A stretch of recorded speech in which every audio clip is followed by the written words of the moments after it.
Oh, we haven't like started yet. Okay. Don't worry. I'll tell you when we're like going to start. Or don't, Maeve, and just keep it going. Keep it au natural. Well, I have to do an intro, you see. Okay, we'll just block our ears, I suppose. Yeah. Yeah. Do you want me to ask you about yourselves? No. That's like the dreaded question. Ugh. So tell me a little bit about yourself. Hi, guys. You know that'll probably be left in now. Oh. That's why Ali is just like, Yeah, Ali's playing the smart game here. I'm making an absolute tool of myself. no, you're not. I'm going to get cancelled. Clarice, how could you cancel you? I don't know. I feel like in Ireland, like it's far too small to be like cancelling anyone. look, I've seen stranger things happen. So fair. So fair. Okay, welcome back to the Lift Éire podcast. You're joined by me, Maeve Mannion, and my lovely co-hosts today, Ali O'Reilly and Clarice. So Ali, president of the Irish Powerlifting Federation and a decorated international and national level lifter, referee, coach, teacher. She does it all. Clarice, another powerhouse, Masters national team coach, powerlifting coach, performance mentality expert, accountant, and IrishPF treasurer. Girls, thank you so much for joining me. It's brilliant to have you on. So today we're going to kind of get into a little bit on kind of how you got into powerlifting, your competing journey so far and your career highlights, a little bit about coaching and mentoring, and then I suppose, given Clarice the newest venture, a little bit on mental toughness and kind of how you've overcome challenges as coaches and athletes. And then my kind of personal favourite, just kind of highlight a little bit on female athletes and females kind of in our little sport, but also big sport. So first question, don't be shy. Clarice, how did you find yourself in powerlifting? What drew you to powerlifting? I suppose I was always sporty growing up. Okay. Like I was always playing GAA. I was never fantastic at Okay. it, but I loved it. Was this in Roscommon? Of course, yeah. Best county in Ireland. Said no one ever. Yeah. Yeah, so playing GAA for pretty much most of my life. And then when I went to college, again, I was kind of just like seeking team sports, but I'd fallen out of love with GAA at that point. And I came across a like weightlifting club, like Olympic weightlifting. And at that point, I was kind of going to the gym a little bit. So I thought to myself, sure, that looks like a bit of fun. And like, say when you were growing up playing sport, was there any option for you as like a female athlete or just athletes in general? Was like the gym part of playing sport, or was it like completely separate? No, it was completely separate. Okay. The only reason that I had started the gym at that point was because I'd actually got injured playing GAA. So like, the gym was a lot of, I suppose, the rehab element.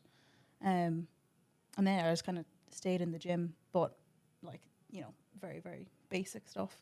Were you like programming for yourself? Were you? Oh, I had a PT. Okay. Yeah, who was great. God bless him. And then, the Olympic Weightlifting Club was kind of where I really found a bit more of a love for strength sports. And that's where I met Neil Campbell, twin of the famous Conor Campbell. So I didn't actually know they were actually twins. Did you not? Have you No. seen Yeah. No, I have. I'm not but sure if you realise, Maeve, but they look very similar. No, I know they look the exact same, but I was like, nobody had. Okay, I was assuming, but nobody had confirmed my assumption. So you've just confirmed it for me. They are identical. Yeah, no, they're like literally the same. But I'm like, how? But now I know they're twins. There you go. So that's okay. Fun fact of the day. And that's pretty much how I met Adam Phillips, and then the rest is history. The rest is history. You just went and took over the powerlifting world. Ali, what about yourself? How did you get into powerlifting? A bit like what Clarice said, injuries kind of led you to going to the gym when you were injured from Gaelic football. Did you play team sports growing up? Everything. Like, very grateful for my parents, but not pushing me into everything, but giving me opportunities to go into everything. Swimming, Gaelic football, camogie, basketball, tennis, everything, just everything and anything. Stopped around junior cert year to focus on studying. Still regret it, but but like that's quite common. Exactly, except and it won't always be for like studying. Yeah, and I think it was because they were such time-consuming sports, like swimming particularly. Yeah, and then Gaelic football. I was playing club and county, and they were clashing, and it was getting stressful. And I just stopped them all. You stopped them all. Yeah. Wow. terrible idea. But anyway, transition year, then I picked up kickboxing. So Oh, I was wow. to try something completely different.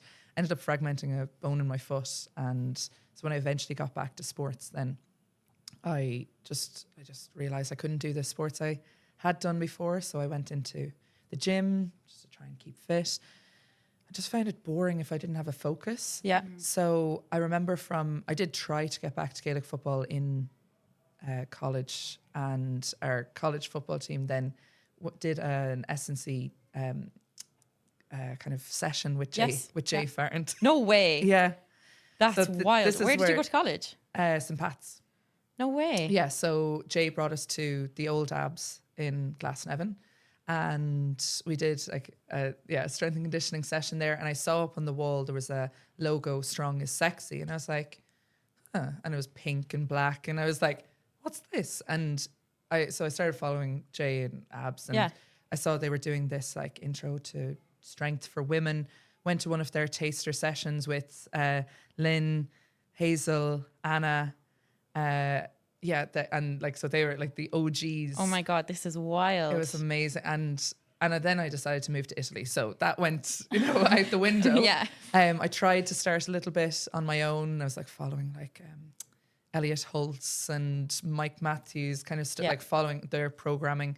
But I was in a gym that you couldn't squat. It was like a Smith machine. Okay. So what was like the gym culture like over there? Well, it was like like commercial? It was a fancy. Oh, it was right, a fancy school that had a gym. Right. Okay. And so it wasn't really a proper gym. So I was trying to front squat by cleaning the bar up, and I didn't know how to so clean. there's no so I rack. was just like, yeah.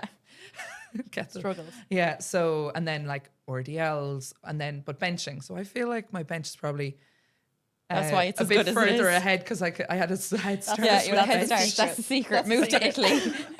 Don't Only squat. bench. Don't squat and deadlift. Move to Italy. So when I came back, I was like, once I come back, I'm joining Abs. Yeah. That was it. I was like, so I think rather than just reach out to, on Instagram, I went to a competition in Belfast. I think it was like wow, you Irish made life Muscle Power. hard. It was like they had Battle of the Boyne on. Yes, there. yeah. So I went to watch it so that I could speak to Jay and be like, can I join the club? Like, what a way to ask for permission to join. Anyway, so he was like, yeah, come down to training. So that's how I started out in powerlifting. Basically. Wow. So, And I suppose like both of you, would it be fair to say came from like the more rural counties, so like not your cities like Dublin, Limerick. What was gym access like when you, or even now, like when you go home, like what's gym access like in general? Oh God, like I'm from the fields. Like Yeah, no, I know. Yeah, the Boglands. Like I would have to drive 30 minutes to get into the town to go to the leisure centre. Oh wow. Yeah. I'm in Yeah. the sticks. Yeah. That's like kind of wild to think that we've come so far in terms of like exercise, health, fitness, and that if you are kind of in the more rural parts of Ireland, you're driving the bones of like half an hour, 40 minutes. It's kind of like But it's a limiting factor. Yeah, like it is completely normal in rural Ireland to just have to drive like 40 minutes plus to get to a gym. Yeah, that's mad. Because like if I wanted to go to like a commercial gym at home, I could, but like powerlifting specific, I would have to go Carlow or Limerick or Dublin. I'd have to go Galway. Yeah, which is what, like an hour or two, Yeah, an hour. which is mental. Ali, what about you? there is a nice gym actually in Cavan, Fit Forever. It's just like I won't say generic. It's not like commercial gym, but it is. Yeah. Like it's not powerlifting specific. It's kind of for everyone. They have different classes as well in there. Like I think they have MMA and yoga and different things. So cater to all sorts. But I think it's just things like can't use chalk and things like that it just impacts. I know that I maybe don't do my main lifts. And if I'm ever at home, it would be like Secondary straps stuff. Yeah. and using straps. And like, so when you were younger and you were doing team sports and you were doing swimming, did you notice any difference in terms of a field sport or like a team sport versus an individual? Did you notice anything in terms of how you prepared for like training, for games, or for like competitions? Anything different about being an individual or a team? Maybe not as, I don't know if I really paid attention to it as a kid or as a teenager, but now looking back, I really liked how measurable, say, swimming was. Because I know we'd go to galas as a team, but you're always trying to look for that millisecond quicker on your time. And that it was very measurable, which is quite comparable then to powerlifting as well. Whereas with Gaelic football, I didn't feel like I could come out of a match and be like, right, I aimed to achieve this, and I did. Because there's so many things out of your control. Yeah. Do you know, like that's...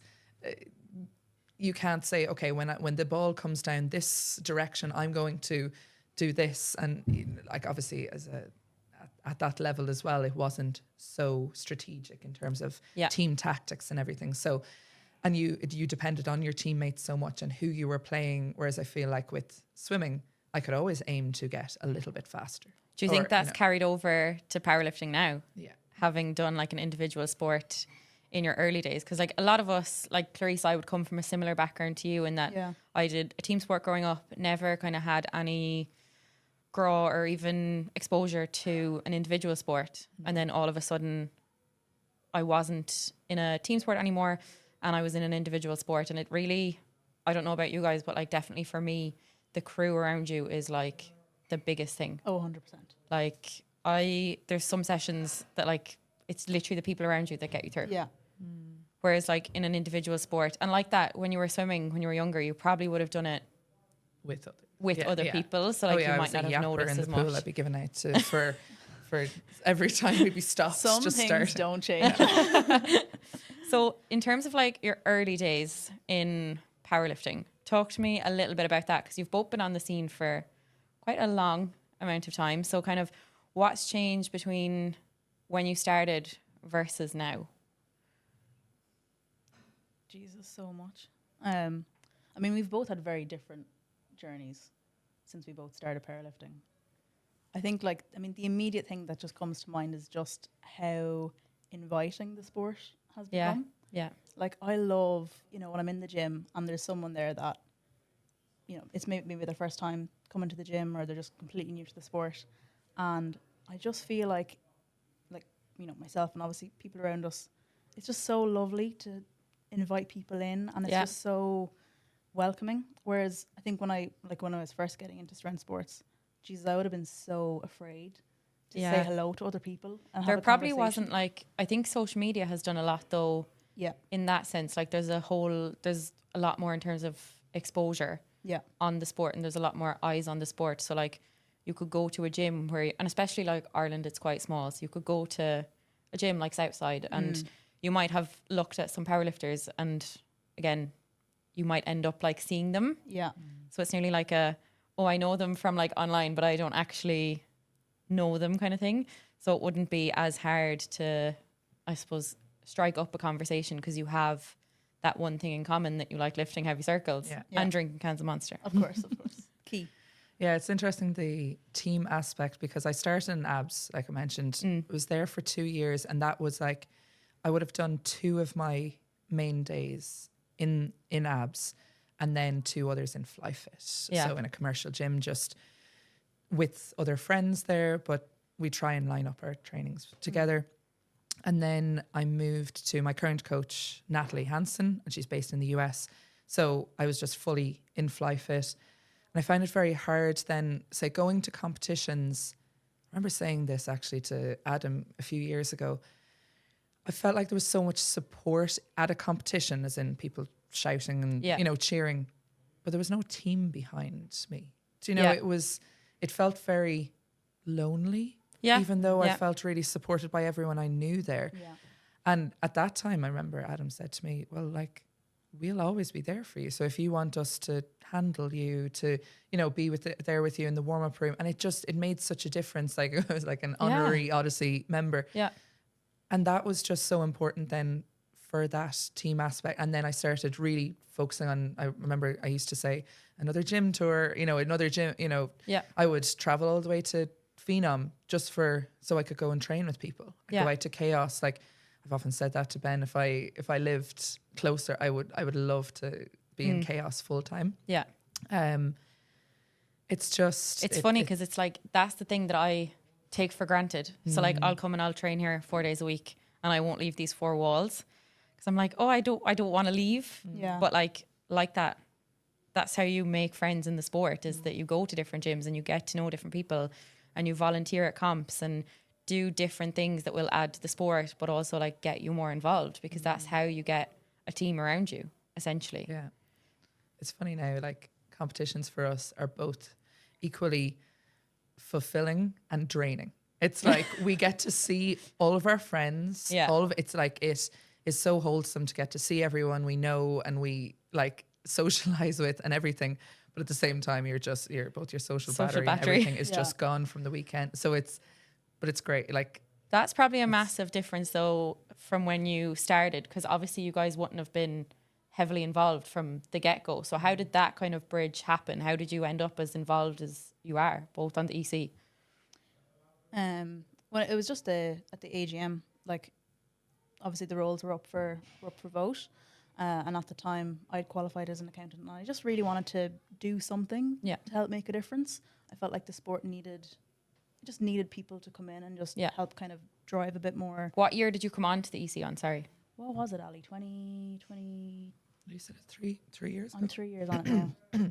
Yeah, 20. 21, 22, Yeah. 21, 22. I don't know. That's embarrassing for both of us. There was a bit of a lapse because it was extended because of COVID as well. Yeah. I started as the website officer. Okay. I just wanted to do something, and I was like, oh, I don't think I can do that, or I can't do that. Yeah. I was like thinking, well, I'm only new in this sport. Like, I don't know what I could do on the committee, and I was like, I can help with the website if someone else who knows tech side of things can do it with me. It was weird. I just wanted to do something. Yeah, and like that adds to the sport and it moves the needle forward. And I suppose like the more volunteers we get, the more people that get involved, the better it is for everybody. But that was it. I just thought, I can't do that. But if someone helps me, and it was myself and Killian Kirsch, we were both doing it, and we met up and decided like how are we going to improve the website and do things. And then once I was in there, well, then I started helping out with organising of competitions sometimes if it was needed, or so then I was like, when it came up for election, like for the EC positions, I was like, well, that makes sense. I'm involved in so many different ways anyway. Yeah. So if anyone is ever, I'm going to use it as an opportunity to say, if anyone ever feels like, oh, well, I don't know what I'd do, just like look at what the job spec is or whatever. Yeah. So many of them are like, we really want people to make a job their own anyway. It's not like, okay, we want it to be this way, it must be this, this, this. It's more so, here's what we think the role you could bring to the role, but roll with it if you want to go in a different direction. Because it's a community, like it's a community run sport. So it's not, there shouldn't really be a hierarchy where people are giving out orders. It's more so everyone is bringing something different. Yeah, and like that will really grow the Fed and grow the sport and put more eyes on it, and especially just adding like a little bit of new flavour. But like that's good to know, because like I was kind of looking at it going like, well, I would like to do something in the next year or two, but like that I'm like, sure, what could I do? What could I do? Yeah. There is so much. Yeah. And talk to people who are in the roles and just say, what do you do? But it's like anything that you think you wouldn't be able to do it until you just go and do it, really. Yeah. The only reason I went for the treasurer position was because I was like, well, I'm an accountant. Like, I deal with money. Like, I can record things. Like, this just makes sense. But yeah, there's definitely loads of other things that I'd love to try my hand at. And I feel like, to be fair, being on the committee, either executive or operating, like, we get to throw our hand at so much. Yeah. Like, even you there saying that you were doing website bits. Yeah. Like, when would you ever get the chance to develop website tech skills? Yeah. Outside of your normal profession. Like, it's pretty cool. Yeah, like it really does. You get to throw your hand to a lot of things, I suppose.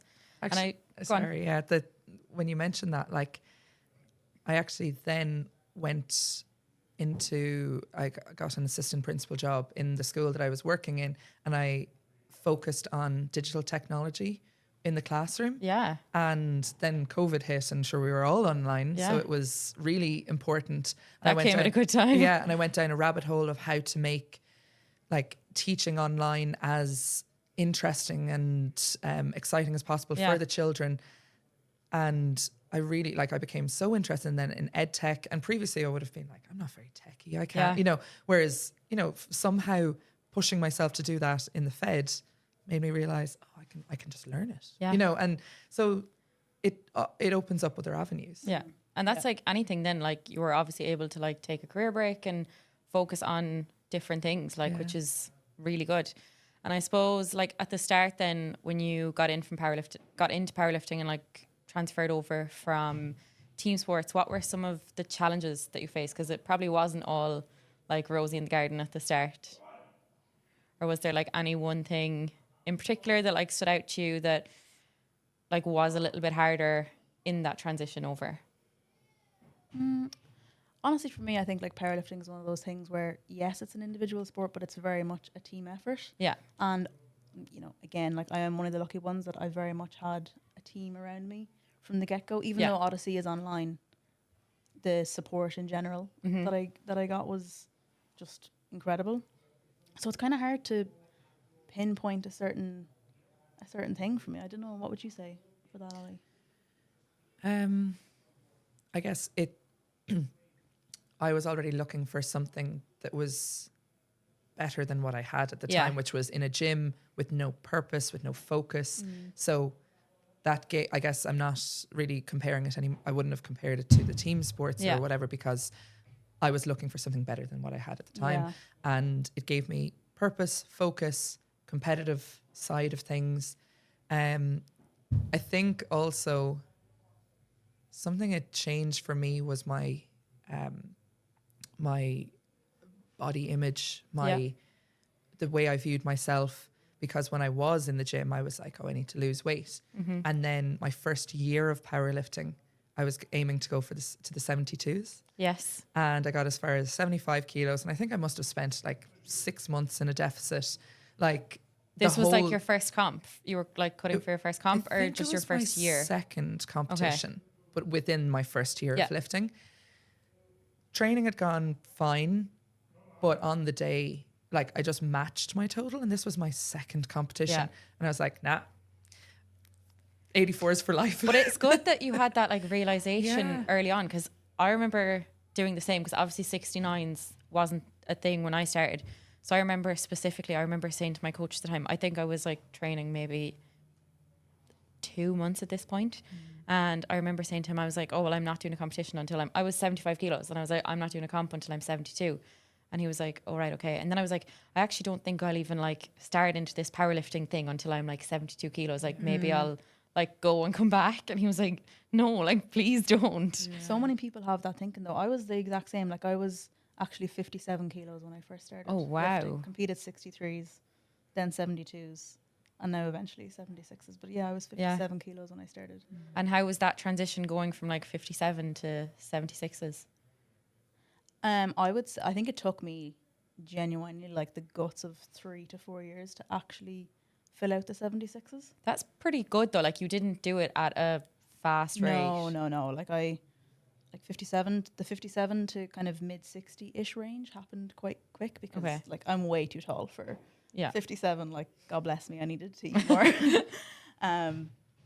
But yeah, like it was a challenge, I suppose, in that I think maybe back to your point, Ali, just when playing like sports, I very much tried to be as light as possible. Yeah. And then I was actually like training to get into the army, so I was very much like lose weight, like just hammer out the cardio, like try and be lighter so I can run faster, because obviously that's how it works. Aerodynamics. Yeah. Science and all that.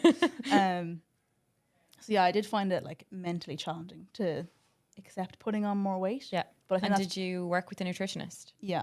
Okay. Yeah. So like that obviously helped. Exactly. Like since day one of getting into powerlifting, I've had a nutritionist. Yeah. And I think that's part of the beauty of powerlifting too. Like I mean, particularly for myself as female, I just found so much beauty in like being strong. Yeah. It like the focus, instead of being skinny, it was, oh, how do I get stronger? Like, yeah. But that's it really. It's like, how do you get as strong as possible? And it's like you'll fluctuate through different weight classes like you guys have and like I have. And it's like there's a lot to be said for just putting weight on the bar and focusing on that and focusing nutrition around that. It definitely, for me, I found that it made like an approach to nutrition way easier if I was focusing on fueling for performance as opposed to fueling for weight loss. Yeah. Along with like when I was aiming for the 72s, I wasn't, saying I'll only compete when I'm at. I kept cutting and cutting until, and it was happening quite fast because there was this sudden uptick of exercise, and it like, I felt like I was still getting stronger. But I think around the same time or soon before that competition, I remember seeing a picture of myself in a bikini and still not liking how I looked. Okay. In spite of being the lightest I had been in years. And I realized there actually needed to be a mental shift. Okay. Because if I was I was the lightest I had been, like since I had been a teenager, I still wasn't happy, and my strength wasn't going up because like I had just matched my total at that competition. I was like, I need to change something. Like I'll be constantly like moving the goalposts, or always if it's constantly a physical goal, you'll never be happy. You'll never be happy. No. And now I won't say it's necessarily body positivity, it's more body neutrality. Yeah. Where it's like it's not a focus. Yeah. And through focusing on getting stronger, fueling, training, I'm now in a place where, like, obviously there's always going to be bad day. Like it's not like it's not like this all sunshine of the and time. rainbows. Yeah. Like, and I was even speaking to you about recently, I was kind of feeling a bit meh, but it was just a combination of things. It's not that I've suddenly changed my mindset on it, but it's just like by focusing on what I can do and how I feel, then the byproduct of that was feeling good in my body, no matter how it looked. Yeah. And now I'm like, I see the body composition that I have created from the sport. Yeah. And I'm like, well, I like that now. Yeah. Do and it does help surrounding yourself with that sort of like-minded people. Yeah. Also on social media, I was following, like back then it was like Meg Gallagher, Meg Squats. Yes. Yeah. And it was like, what was it? Be more, not less was a slogan she had on a t-shirt that I bought at the time. Yeah. And it was just like about being more, taking up space, being confident in yourself. And I rolled with it, and look where it's gotten you. Yeah. Did you find, like, when you went from, say, cutting into the 72s up to 84s, like, did you have a massive uptake in strength, or? It was very slow. Still slow. Yeah. Because like I was still weighing like under, or like 81, 82 for a lot of competitions, to the point now where I'm almost sitting too heavy because my body, I keep recompositioning. Do you know? So it's like every time I'll like fluctuate up, cut back down, fluctuate up, cut back down. Yeah. And so now it's becoming harder to lose weight when it's more muscle that I'm building. So I've actually done my nutrition the whole time through 8 years of powerlifting up until this most recent nationals. And I worked with Jane Jones because I just said, no, I need to take it to the next level. Like where I have someone else really helping me focus on performance, and it's the best I'd felt competing. And it's not like it's anything magical, but it just having that extra, knowing that Jane knows what she's doing, and she had control of it, and we were able to work together on it, and we did a water cut, and I don't know if necessarily the water cut like did as much as we had hoped. Okay. But like from that, Jane has said, oh, we'll make some tweaks and we'll change things for the next time. So at least I can be confident in sitting a little bit heavier and training heavier. And knowing that it will still come off. Yeah. So Clarice, when you're like coaching, would you ever kind of have any deal, like would athletes ever speak to you in terms of nutrition, or is it solely powerlifting and mindset? Like, does the conversation ever come up? If they come to me and say, oh, I'm kind of having difficulties with nutrition, I immediately refer them. Okay. Just because there are people out there that are far more knowledgeable on it than myself. Which is actually quite nice. And obviously that's your duty as a coach, but it's not all coaches tend to take that responsibility seriously, and they'll because it's easy to throw together some macros. Everyone can do it on a macro calculator, but it's actually it's not your it's important to get right. jurisdiction. Like, Yeah. And I would be far more comfortable just referring them to some, like, we're very lucky in Ireland. There's so many good people. So yeah, I would always, if people come to me and they're looking for like advice, or, you know, they want, and I'm not talking like general advice, of course, like we can give, you know, general advice, but, you know, if they genuinely want like nutritional support, or they, you know, are thinking about moving weight classes or just competition prep, I will always refer. Yeah. Are you excited for Master Euros? Is the countdown on? Oh, buzzing. What's the weather like over there? I actually don't know. I hope it's not freezing. Oh my God, I can't believe you haven't been like checking and checking and checking. Ali knows what I'm like. Like, I will not check the weather, and I'll just pack. No, I'll just pack whatever, and then I'll be like, a bit rogue. Well, have you packed for the weather? And I'm like, well, I don't know what you're talking about. It's okay. I'm the organised one in this friendship. Ali will tell me what I need to pack. How many international comps have you done now? Like coached at?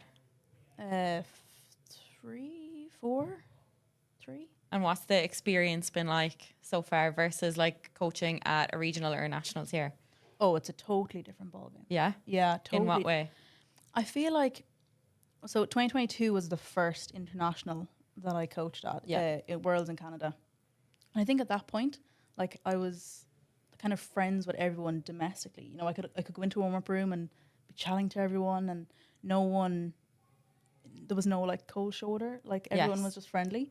Whereas I remember going to that competition and having major imposter syndrome. Oh, really? Major imposter syndrome. And I walked into the warm-up room, and I think me and Jen were the only two like young females. Okay. Like there was a lot of like, there was a lot of men. Like it is, you know, it's fairly male. It's quite dominated. male dominated, yeah. And there was a couple of interactions I had that it kind of felt like, you know, oh, they're looking down a little bit. You know, they don't really realize that actually we're actually fairly more good coaches. Than capable. Like, we are more than capable of doing this thing. So I remember kind of being a little bit deflated, like at the very start of that week. But then as the week went on, those same people that were kind of a little bit, you know, condescending at the start of the week, they made sure to work in with us at the end of the week, because they were like, oh, the Irish, like they're efficient. They know their shit. Like, and like we're a bit of crack. And we're sound crack. And so I think since then it has only been better and more positive. Yeah. And I love the interactions. So what has kind of the difference been in terms of your very first one versus your most recent one? Oh, I feel like I wouldn't say I know everyone in the warm-up room, but it's a very consistent coaching team for some of the countries. Yeah. And like very consistent in terms of the athletes that are going as well. Yeah. So it's almost just like a reunion. Yeah. Every time. Like, it's just so... Would you ever still like... Because imposter syndrome can like creep in and out. Would you ever still get any when you're coaching internationally? Yeah, 100%. Really? Yeah, I think it's just a little bit less. And how do you kind of manage that? It's just confidence in my ability. Like, yes, the imposter syndrome is there, but I remind myself that actually I deserve to be there. I'm just as good as anyone else in this room. Yeah. And yeah, it's just backing myself. Like, I back myself and the work I've done and the ability to make calls and the ability to communicate, and ultimately it's just the relationships with the athletes that I'm there with. Like, are they happy? Are they doing good? That's kind of all that like matters in those moments. So yeah, I don't know if the imposter syndrome will ever go away. Oh God! Like, I was kind of thinking about this recently actually, and I'm like, I don't know if the imposter syndrome will ever go away, but I think my ability to deal with it just gets better. Do you think, obviously having ventured into like mindset coaching, do you think that has helped or added to it? I've not thought about it in terms of like dealing with the imposter syndrome actually. Oh, really? Yeah, I suppose maybe the thing that's maybe transfers a bit more is just confidence. Yeah. Like the confidence in myself. The more you do anything, the more you do anything, the more confident you become. Yeah, yeah. And like, what made you venture into mindset coaching? So I think honestly since day one, maybe mindset was a bit more of the thing that I was a little bit stronger at, just because I think my background. Okay. So as a coach, it was just naturally the thing that I kind of gravitated towards, and then I really just wanted to go and do a course just to try and add more tools in the toolbox. Like, I'm always a fan of just educating myself a bit more. Yeah. And so I did a course in 2023, and that was really just with the goal of just, as I said, just kind of learning a few bits and bobs for myself, things that I could bring to my coaching and just help me be a better coach for my lifters. And it wasn't until I was actually having a conversation with Adam just about, you know, vision, future for Odyssey and all of that. And we talked about actually just creating a service. Yeah. Because while it's great that I'm able to offer that to Odyssey and to my people, I wanted to try and help more. Yeah. So yeah, creating a service like what we did was kind of the goal, and we did that, and launched in September officially. And what's the uptake been like? Have you been enjoying it so far? Oh, I love it. Yeah, I love it. Yeah, like getting to know people like on the deepest level. Yeah, so cool. So what's kind of the difference in terms how you approach mindset coaching versus coaching your powerlifting athletes? So if they're my own athletes, well then I already know them so well. Yeah. And kind of how I am as like a, let's say, mindset coach is how I am as a powerlifting coach. So for my own clients, like it doesn't change. It doesn't change. Okay. Yeah, like it's just how I am. It's just how I coach. It's just, I think when it's such an innate part of who I am as a person, it's just ingrained. It just translates so easily to how I coach. The only difference when it is someone who is outside of my coaching circle, there's obviously a lot more time spent in kind of really just putting in effort to getting to know them deeper, quicker, so they can help them faster, if that makes sense. Well, like the initial, like, and I'm sure Ali, you've gathered this from like coaching over the last couple of years as well, like the initial, I suppose, initiation process, like is kind of make or break really, in that like you want to get to know your athletes or the people that you're working with, and you want them to feel as comfortable as possible, like having a conversation with you and kind of sharing things that they need to share with you. What has kind of been your experience so far? Do you do in-person and online? Yeah, so I'm currently working in a semi-private gym. Yeah.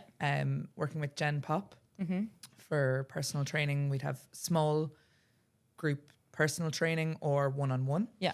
And so that's and it's all based around squat, bench, deadlift your programming. Babies. Yeah. And it's just adapted based on what people can do, whether it's like goblet squatting to a bench for someone, and then someone else can be like, well, squatting is, they've hit a wall, so let's get them doing tempo pause squats, or, you know, like, so it's individualized. It's not like you come in, do a class, everyone does the same thing. So it's nice that there's that variation from person to person. I'm seeing so many different people, and it has given me a chance then to very quickly get to see how different people move, different people's goals, without like if I just went into the online coaching, you wouldn't get the exposure to so many different types of people so quickly. Yeah. So it's been that's been really rewarding. And as well, when they're not powerlifters, I guess there's a different baseline, and you're able to see the changes a lot quicker. You could just simply give a small cue. It's actually quite rewarding because they respond to it quite quickly. Yes. Yeah. And you also, and in person is just, you know, it's nice to be able to give the cue and see a difference straight away. Then the online coaching, I'm doing that through my coach's company, Corvus Strength Co. And that's like, it's different obviously, because then it's working on the powerlifting side scale, of it. like, yes. So the competitive side, and that, you know, that also brings in a lot more of the soft skills. Like, I'm not just working on someone's technique or they're, you know, giving them certain cues. You also want to be working on their mindset around training, how they speak to themselves, how they react to their own performances. And that, you know, that can be hard sometimes with online, because you can't, it would be lovely to just have that conversation in person straight away. Yeah. But then at the same time, sometimes you have to allow people to have those thoughts, have all of that reaction, and then later on in the week check in and say, well, look, I was feeling this way, but I've kind of stepped back and I can see this. Yeah. But think your own experience as an athlete has helped you as a coach? Definitely. I will be able to, you know, say, oh, I that resonates with me. I know I've felt that before, but also I've said to Clarice before, it's also interesting to see when someone has an issue that I wouldn't have experienced before. It doesn't mean I'm not able to deal with it. Just like any other particular like situation like that, I just find a way, I'll troubleshoot, find a way to help them. Just because I haven't experienced it doesn't mean I can't help. But no, it's really rewarding, and I find like getting to watch people's journeys, regardless of their goals, is just It's rewarding. quite rewarding. It is actually the best job in the world. Like I've said it so often, like that feeling of like when your lifter's on the platform, they do their, say it's a third attempt or whatever, and it's like a goal weight or something, and they get the 3 white lights or 2 white lights, and they turn, they look at you, and it's just like this outpour of emotion. If you could bottle that, Jesus, like that would cure so much. Like, well, like the having best feeling.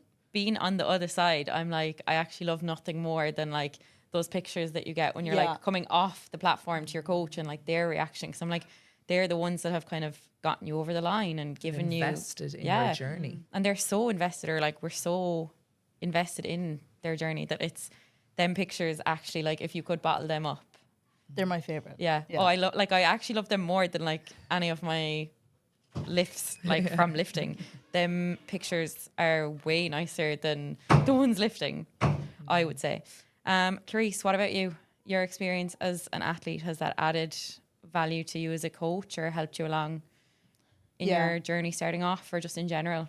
Yeah, absolutely. As kind of like back to what I was saying before, like just with mindset and how I am, like I think a lot of like kind of me competing with MS and what that meant for me, and how that kind of completely changed my own mindset towards my own lifting, that has transferred heavily into how I am as a coach. Because I think in the beginning I was very like, I was very outcome oriented. Like I really was heavily like numbers focused. I wanted to do X, Y, Z and all the rest. But then after the diagnosis, like it completely changed everything. Like I couldn't be outcome focused. And it to be honest, it actually broke me. Like I cried so often in the gym because I wasn't as strong as I was pre, relapses and stuff. And it took me a while to like really shift that mindset. It was quite a struggle. And did you work with anyone, or? Wow. No. And looking back, I'm like, oh, I wish there was someone that I could have, because I don't think I knew of Amelia at the time. Yeah. I didn't know of like anyone in that space. And I suppose the visibility on it just wasn't there. Like it was, 2019. And you took like a little bit of a break then in terms of competing. The first comp back must have been quite special. Oh my God. It was like, I still get goosebumps thinking about it. It was a 4.5 year break from the platform, which just, when people hear that, they're like, how did you not retire? Yeah. Like retiring for powerlifting though isn't real. Like when people say I'm retiring, I don't know though, because like you have juniors who like don't make it out, and this is not like a stab at juniors, but like you've juniors that like don't make it out of juniors because the standards are so different versus like you'd a 4.5 year gap between when you competed and competing again and an MS diagnosis. So it's like and I suppose part of that break wasn't voluntary. Like I had to like my relapse for me, I mean everyone's MS is different, but for me, if I do have a full relapse, it is full like lower body paralysis. So there's a lot of time spent post relapse that I had to literally just relearn how to walk. Like I remember learning patterns, like movement patterns to go upstairs again, like just crazy stuff that it probably changed like your whole perspective. Oh, everything, Maeve, like everything changed. Because I had to all of a sudden just be grateful that I could bodyweight squat. Yeah. And like I remember the first bodyweight squat that I was allowed to do at my physio post the rehab and everything, and like I literally nearly cried.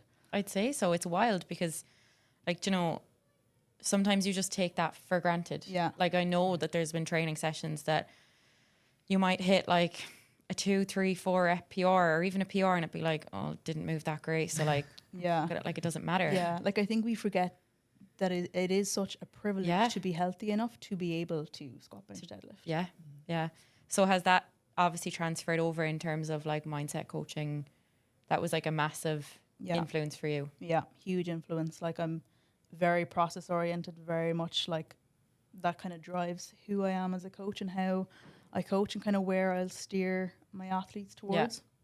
like very much just a fan of literally stacking the small wins. Like I know, Ollie, we talk about it so much because you're the same. Like you're in it for the long haul. You're stacking the small wins. Things aren't linear. Things are going to get hard. Like it can be tough. Yeah. It will be tough. And you have to be able to navigate those kind of harder times.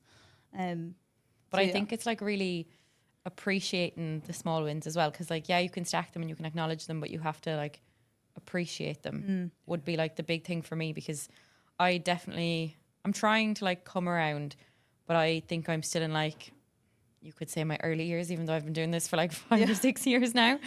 But I'm like, my frontal lobe only like developed last year. So I'm like, that's my excuse. But I definitely would find myself very outcome oriented up until kind of the last year, until I kind of made the switch to urban. I was like chasing 400 and chasing nationals, and I wasn't getting near it, and I was miserable like competing. I was miserable training. Whereas like the first comp I did back when I swapped, I think I had like a year off, and I literally, like, myself and Ian were just chatting, and we were like, right, okay, just do marginally better than the last time, or even just match it. Like the goal is just get on the platform. And then like I did that and surpassed it. So it's like when you just are accountable and you stack up the wins, you do actually really learn to appreciate them, I suppose. Yeah, and enjoy the process. Yeah. Sometimes it's not the most popular thing to do to not be looking for this big, huge goal. And people might claim that you're not competitive, or if you're not chasing these big goals. I want to win. I want to do this, that, and the other. But like, you know, I'm going to do everything I can to be better than I was previously. If that results in me getting a medal, achieving a personal best, well, that's a great byproduct of it. Yeah. But, you know, it's just like, I want to know that I've done everything I can. Yeah. And then I can't be disappointed. And not that sounds like I'm brushing off, say, bad performances, but if I know that I've put everything I can, you can't be disappointed then, because you have put your best foot forward. Yeah. So it's like that was the goal, was to put your best foot forward, and whether the outcome is a medal, first place, or whether it's 10th place or whatever the outcome is, you've put your best foot forward the whole prep. Yeah. And I suppose like that's all you can really do. Yeah. And also think about things that you can't control on competition day. Like you can't control who you're coming up against, like what sort of like curveballs will happen on the day, getting injured on your opening squat. Like, how did you deal with that? Oh, I will. Yeah, I will talk about that in a second. Basically, what I was going to say is that you can't control what happens on the day. Yeah. But you can control everything that you put in to that point. Yeah. So it's like you can control how much intent you put into your training, how like well you stick to your RPEs, how well you do with your nutrition, your stress management, your sleep, everything. So like control what you can. Yeah. And then if something happens on the day, like that's it just gives you back the power. Yeah. So that your goals aren't dependent on someone else. But yes, to your question about the worlds, that was there was nothing in the moment that I was like, okay, now I need to be resilient and I need to, keep going. Yeah. I literally was like, no, I can't. So I went out for my second squat after hurting my. So you hurt your lower back on your first squat. Yeah. So I think I basically just sat back into my hips too much on the descent. So my hips came up first. I think my belt slid up a little bit and my lower back took over. Okay. And so it was just like a spasm. It felt uncomfortable coming off the platform, went into my second attempt, went to get under the bar, and the pressure of the bar down on my spine, it was like, I was like, there's no way I can lift this bar out. Okay. Like people were like, oh, fair play for not pushing through it. I was like, no, you don't realize if I hadn't even taken the bar out. I actually can't do it. And it was like shooting pains. And I've dealt with it before, so I know what it is. Yeah. And I know this would be fine in 3 to 5 days. Right now, I can't do anything with it. Yeah. So I walked off the platform. I was like, I can't do my third squat. I was like, okay, let's go see if I can bench. It was just a switch. Yeah. It wasn't like, oh no, what are we going to do? All my work, I was like, okay, what can we do? So because I had kind of lower back tweaks before, and I knew that I can still bench. Yes. It's going to be sore to get on and off of the bench, but let's do it. So, we put on some deep heat or whatever on my aboniki or something on my lower back. Yeah. Took a few painkillers, moved as much as I can so I'm not stiffening up. Tried out benching. I was like, yeah, I'm fine to bench. Yeah. Well, at that point, it's like do or die. Like you have to, not that you have what to. am I going but to like, do? Like you've walk out of travelled the all this competition? way. Yeah. Like, you know, it's... If you're on your holidays, you might as well do a bit of bench. But this is the thing, like you spent like I know I put so much into that prep. I can't control, what am I, like, there's what no are you alternative. gonna do? Yeah. So bench then ended up being a 5 kilo PB and a bronze medal, which the gold and silver were both 2.5 kilos more, and I didn't have body weight advantage. So even if I did 2.5 more, I wouldn't. So it was like an amazing outcome. And then I switched to sumo, which I train as my accessory lift because I know my lower back does get fatigued. And I knew I could do 160 beltless without my back being sore, like, as I just knew it from training beltless sumo. And so I said, right, well, let's just keep adding weight until it's not okay anymore, and I'll just put the bar back down. I'm not pushing, I'm not trying to chase anything. I know it's, but I'd never done sumo on the platform, so I thought everything's going to be a PB anyway. The pictures will look good. Yeah, like, do it for the content, if anything. So yeah, it was, and afterwards I did kind of like review it and think, oh wow, yeah, that was a very good, a very good outcome and shift in mindset, you could call it, resilient experience. But there was no, it's from years and years of building up to that. It was at no point was it like I needed to tell myself, okay, I need to be resilient, or I need to. It just happens because you have someone who, and obviously you'll have someone who might miss a lift, and that's their whole day gone to shit. And that'll throw them completely. Yeah, like I think it's really important, like you talking about that experience, because it is, exactly how, like, heaven forbid something like that happened to my lifters. Like, that is how I would love them to respond to it, where it's quite literally just looking at what's ahead of you. Like, forget about what's just happened or what's behind. Literally take it one rep at a time. Yeah. And you did finish the day super strong. Like, you were still top 8? 8, which is unbelievable. A switch to one sumo, squat. one squat. But it's like, it's about what you can do there and then. Yeah. And like that, it's regardless of whether you had been at Worlds, Euros, Western Euros, or regional nationals, like, because you're so long in the game now, that reaction probably would have been the same. Yeah. Like, you probably would have still carried on and done what you could have done, because there's a whole process and a whole prep behind that day that you're not just going to let go to waste, especially if you could bench and you could like manage the pain around what had just happened. Yeah, exactly. It was very cool to watch. Like, it was, but it was great having. So I had so much support in the crowd as well. Like Clarice was there.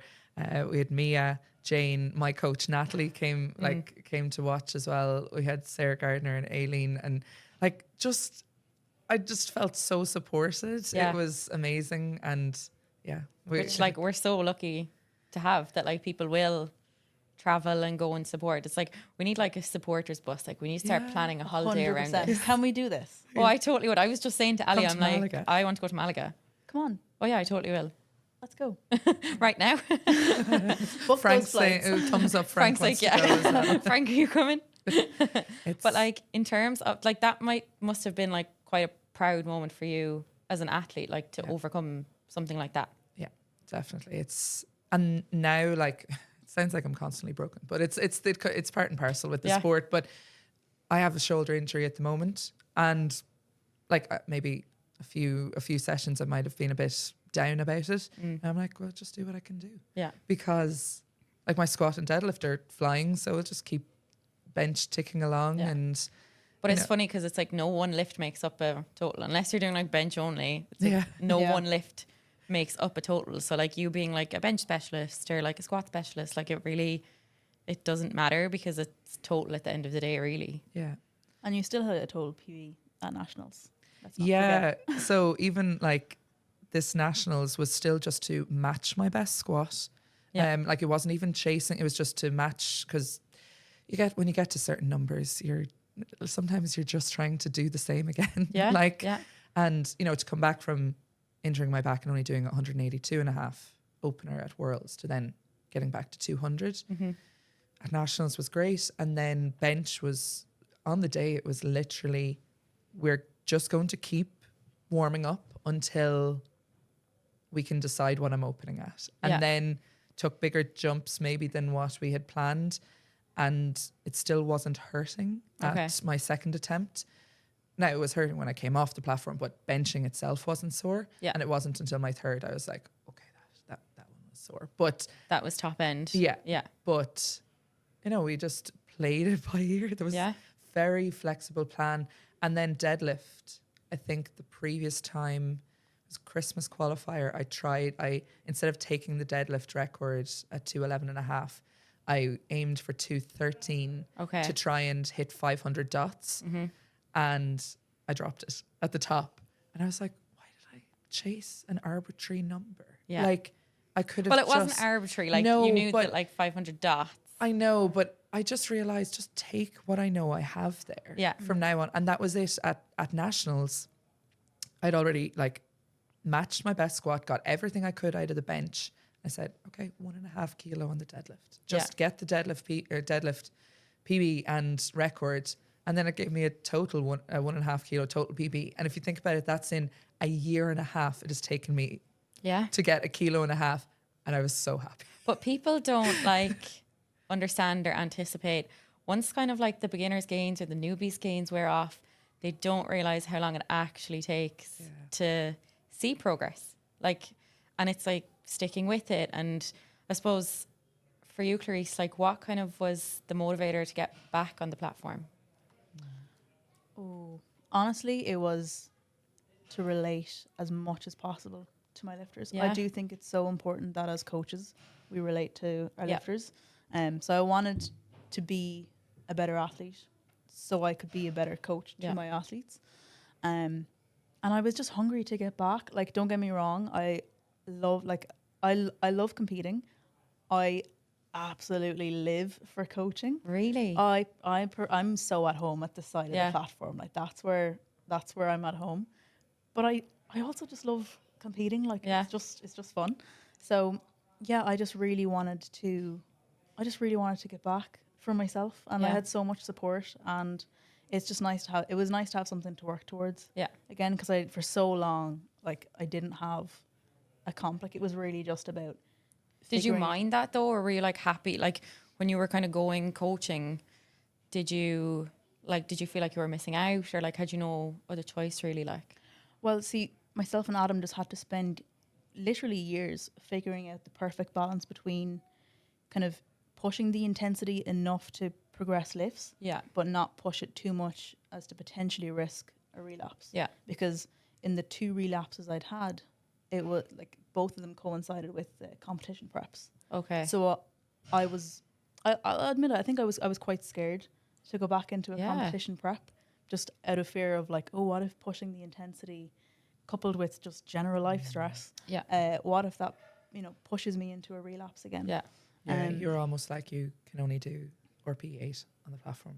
It can't be further than that, because it might just push you over the edge. Yeah, yeah. So like I am quite a undershoot kind of girl. But that's what. But it but like that keeps you on the platform and keeps you healthy. It keeps me healthy. It keeps me happy, and like I still chipping away. Like I added, I mean, bless me, it was like 60 kilos to my total this year, which you're taking 4.5 years off the platform. Yeah, but like you still can't rob yourself of that win. Like, that's class. It was very, like, I loved every second. When did you compete this year? You obviously did December. Yeah, it was January.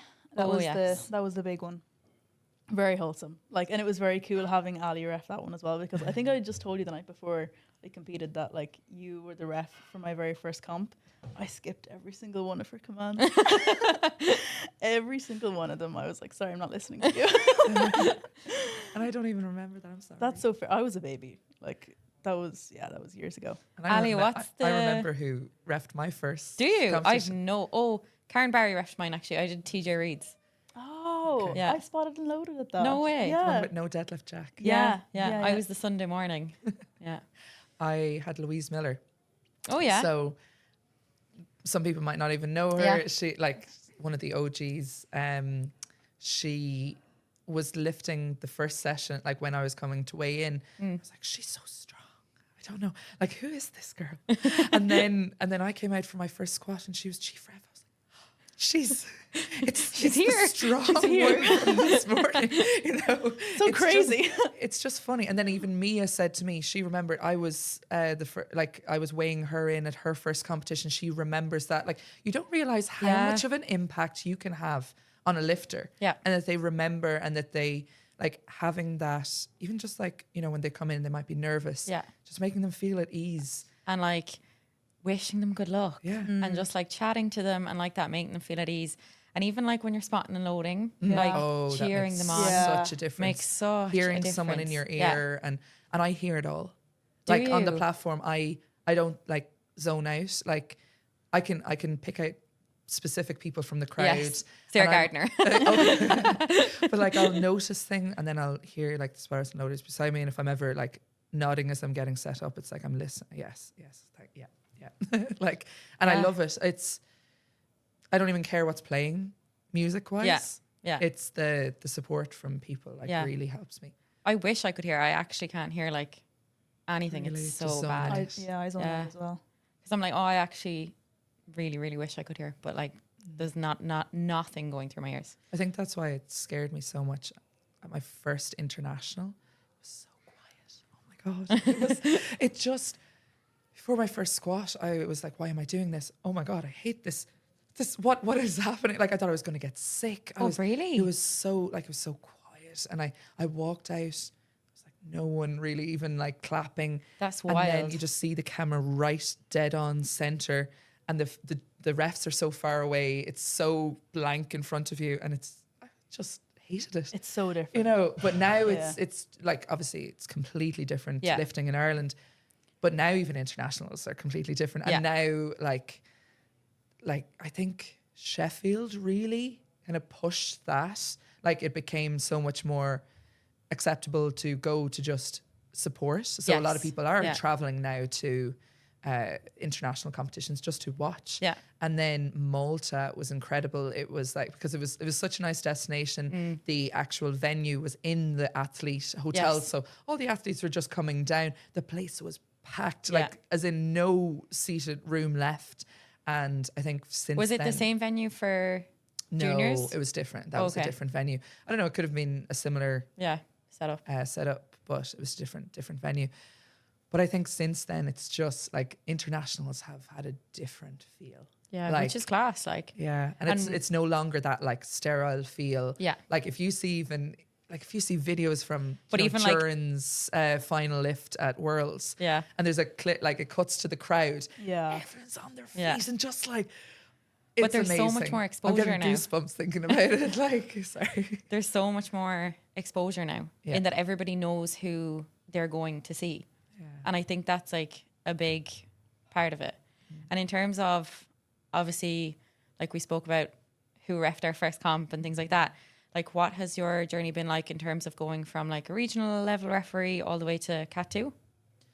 Yeah, it's a lot easier. This sounds ridiculous, but it's easier to ref internationally because I don't have to think about anything else that's going on. Yes. Yeah. Like I don't need to worry about the music or why the screens have stopped working, or like I'm purely there as a referee. And How did you manage, like- focus? TCing Andrew Rowe. That was That was an impossible task. no. So there was a clip of the clip of that and me ushering them off the platform.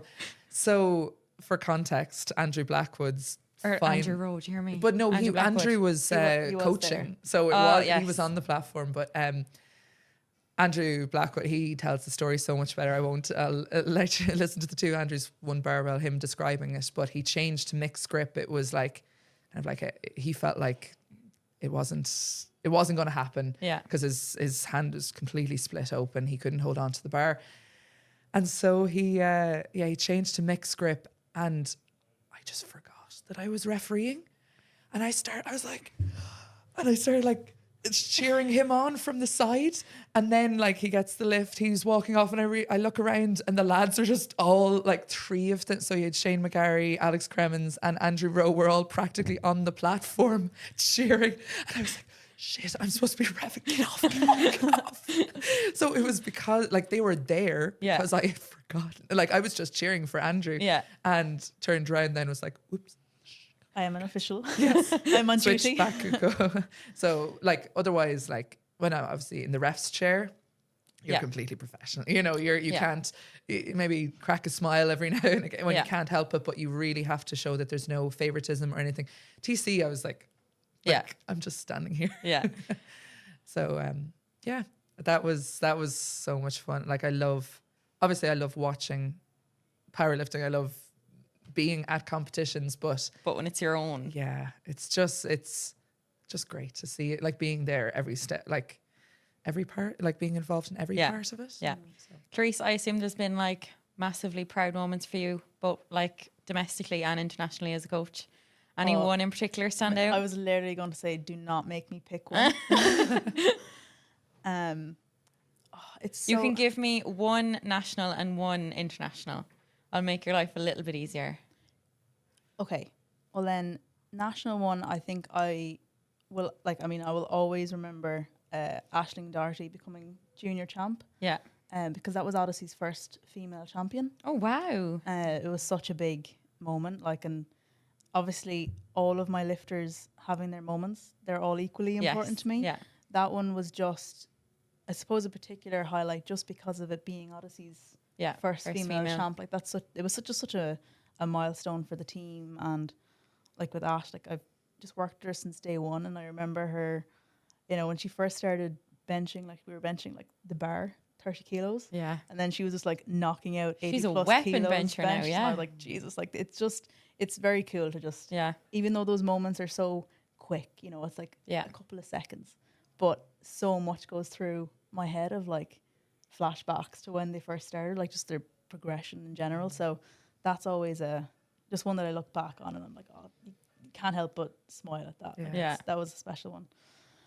And then internationally, God, there's so many. You know, I really have to give credit to the entire Masters team. Like they've been huge for me personally. Like obviously working with them internationally is incredible, but they've been such a supporting group for myself. Like so many of the Masters are actually the reason that I moved back to Ireland. Oh wow. Yeah, like Helen Toomey, God bless her, she's a great woman for instilling a bit of confidence in others. And she, like I do remember like post Worlds and post Euros, she did reach out to be like, you know, you're a great coach and like I really appreciate you. And she just there was something about the conversations I had with her that it really just made me think to myself, like I need to leave Chicago. Like this is where I belong. Like this is what I have to do. Yeah. So I will eventually get a #MastersRock tattoo somewhere, and then Karen Barry is next on the list to get that tattooed. So Karen totally would, I'd say. They're getting matching tattoos. Are you? You're actually we've getting talked one. about this. Yeah. The only where are you going to get it? See, that's the question mark right now. But I feel like because all of mine are on my left, I'm gonna have to stick with the left, fill it somewhere, and then the other question is the timing of it. Will I do before Masters Euros or after Masters Euros? What do we think? The important questions. But like, is it going to happen this year, or this is like a down the line thing? No, this is happening in the next like. Are you and months. Karen going to go together and get it? Hopefully, ask Karen Berry. Will we go and will we go and get tatted together? Can we please? But like that in itself, like you would never develop them kind of relationships if it wasn't for powerlifting. Yeah, which is wild. Yeah, like even us, like we wouldn't be sat here chatting if it wasn't for this small sport. Yeah, powerlifting does so much more than just make you stronger. Yeah, so much more, like mentally and physically. Yeah. With that being said, we have a couple of questions. So we have one from Katie Kavanagh. So she has asked, it's quite a broad question, but would love to hear Ali's perspective on the IrishPF's life thus far. Any milestones, turning points, growth, how the demographic has changed, and anything she has thought was interesting. So I think that can go to both of you and not just Ali, because Clarice, you've been around for quite some time as well. There's so much that you could say. There's so much in that. So I'll go with like milestones first. So what have been like the particular milestones within the IrishPF? I think the Christmas qualifier was a really like a huge one for me. Yeah. Because I felt like That was your first one as president. Yes. Yeah. So it was like, I felt like we had just there was so much building up to that. Mm-hmm. I'd been vice president for 2 years previous. So it was like, it wasn't just, none of the changes that have happened are overnight. Yes. You know, you have to start somewhere and build from there. We're planning for, you know, how 2026 is going to, like what it's going to look like. Yeah. So it was just a culmination of so many decisions, so many long-term things that were finally coming together. And like, it obviously helped that we had already been in the Radisson for Open Nationals earlier that year, and then built on that. And it just, I felt like we're really doing it. We're changing the landscape, changing things. And it was through the community. It's not, I just feel like we have created such an amazing group of people who just really want to make powerlifting better. Yeah. And it's amazing to see the result from that. And, yeah, of course. And I think every competition from then, like, I think some people pointed out junior nationals as being like that was a phenomenal. standout. Yeah. And that, like, say, we could say that like in the Radisson for Christmas qualifier, that was a lot of us just like getting a van, bringing things. Junior nationals was phenom.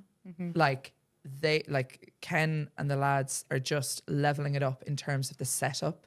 Like that is thanks to their input with the, you know, the trussing, the lights, the setting up the warm-up room, even things like turning down the lights for the final deadlifts. All of these like things can be make a such big small difference. things, but they make a big difference. And then like even Mark Stell now with the live stream that he's bringing that on. So multiple TVs, the quality, the TVs in the back, like, I don't know, like all of these things again seem like such small things, but when you see it all work together, it's a big milestone. It's amazing. And we forget sometimes it's, you know, it there's a lot of work, there's a lot of stress, but then at other times we just look and go, we're doing it. We're really doing something good here. Milestone, like they're two big ones. I think Nationals now was the first competition I was able to pull back from and actually just be a lifter. And so I think that was a really important one for me. Yeah. It's even like getting that community of people around you to know that the job will get done and everything will be as it's kind of planned to be, which is reassuring, and you can just go and lift. Yeah. Clarice, what about you? Any particular milestones since you've started? I'd echo that. Another thing that just really stands out, maybe not a competition, but just the fact of understanding and actually just realizing how much more we do compared to other international feds. Like, obviously coming from the money side of it, I'm looking at how much we've invested. And in the last like 2.5 years, we've covered, either for athletes or coaches, a total of like just over 65 grand. Wow. And people don't realize that that's actually not normal. Wow. Like Ireland really does punch above its weight. Yeah. Like you go to, you know, other feds of a similar size across Europe or anywhere in the world, really, they're not paying for their lifters to go to these comps. They're not paying for coaches to go to these comps. For us, that's the bare minimum. Yeah. You know, that's the standard that we've kind of created. Yeah. And that's only going to improve. Yeah, like lifters will obviously say that it's expensive to go to competitions. Of course. We pay the anti-doping fee and the participation fee for every lifter. To one person, that's €120. It maybe doesn't make a big dent in their, you know, how much they're paying. For us, if you're sending 23 lifters, that's a huge amount. And now imagine over the course of a year, that's lifters alone. And then on top of that, the head coach, we fully cover head coach's flight and accommodation. We'd love to then increase, say, coaches, like not just the head coaches, but now with like rules of having to stay in the athlete hotel or stay in the official hotel for minimum 2 or 3 nights, it would just be funding too many funds to internationals and then pulling away from domestic. So it's always a balancing act. Yeah.